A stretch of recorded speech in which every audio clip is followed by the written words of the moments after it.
Hello everybody, it's the King back here with another video. Today guys, we're back with another episode of Blader's Rebirth. Today guys, we're going to be going over stats. Now here's the thing, this is going to be a pretty short guide. I'm just going to explain sort of what the stats do and leave it at that. I'm not going to sort of like showcase any builds or like anything like that. I'm going to leave that for a different episode. Like I said, I kind of have some beginner builds planned for those who are trying to build a good grinding bay early on, right? Something that was going to be really nice for grinding and that's going to be able to kind of help you keep up for a while.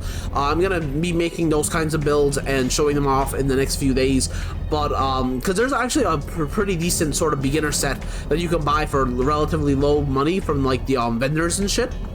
But I'm not gonna show off like those builds and shit. So for example, I'm not gonna show off like my current attack build and like show you how to build it and like why I'm using the Wraith top and why I'm using the call and the call middle and bottom and shit like that, and like double dragon strike. I'm not there's no point in going into all of that in this episode. So if that's what you're here for, different episode. But if you guys are just kind of confused about what the stats do and how they actually work and stuff like that, you've come to the perfect guide. So let's get started.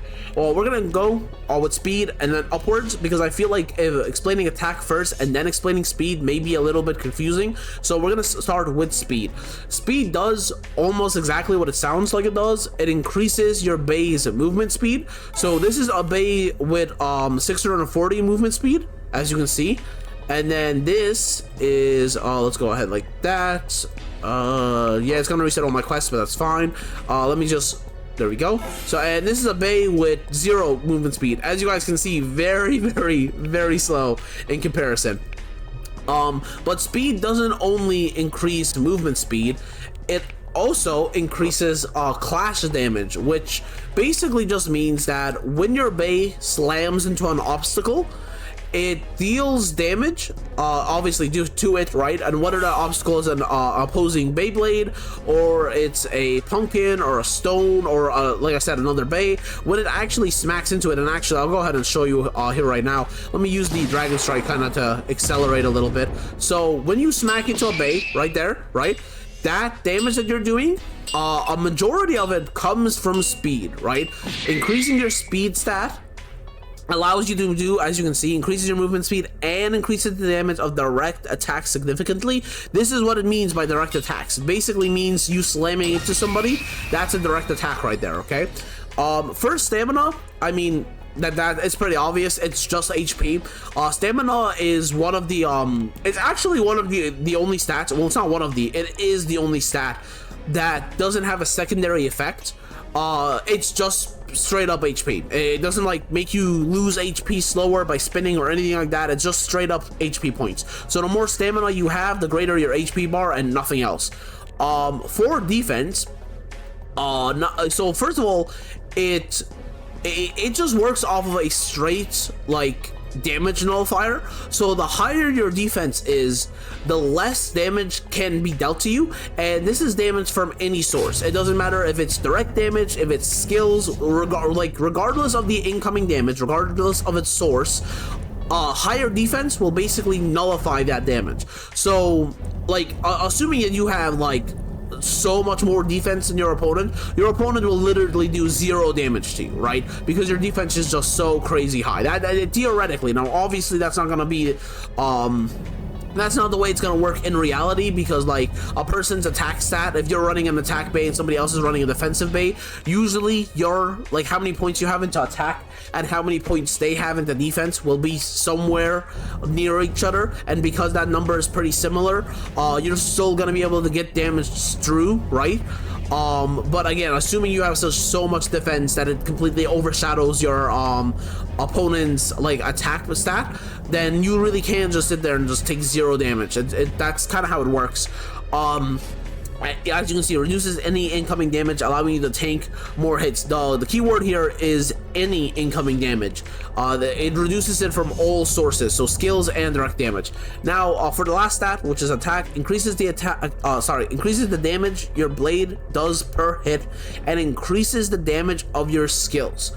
So, first of all, like speed, it also increases direct damage. Okay, so when you hit a bay, right, when you do direct attacks, Basically what that does is it's based off of your speed and your attack. Both of those contribute to how much damage you do when you clash into something, okay? But first of all, speed gives you more like direct damage than your attack stat does. So if you want to do more damage when you slam into something, it's actually more beneficial to have a higher speed than it is a higher attack. However, and the reason I'm going to explain this next part is just in case you're new to the game and you don't quite understand why this is. The reason all attack bays will have a higher attack than a higher speed is because attack also boosts the damage you do from your skills, and so normally it's much more beneficial to do really OP skills compared to clashing into something.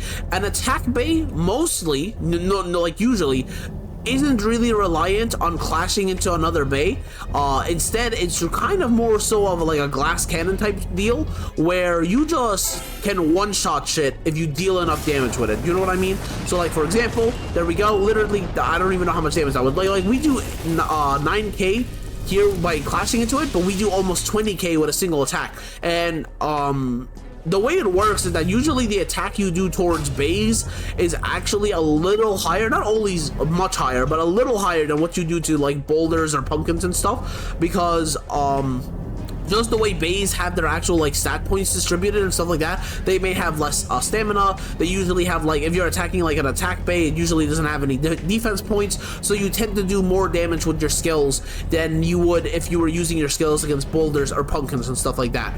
So yeah, that's why normally your attack stat is going to be higher than your speed stat if you are running an attack bay, because most of your damage in an attack bay is going to be coming from your skills, not necessarily your clash damage, right?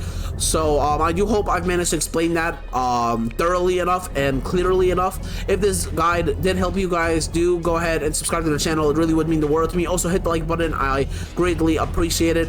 I do hope you all had a great day. If not, I do hope it turns into a great and wonderful day, and I will see you all tomorrow with some more gaming videos. Peace out, guys.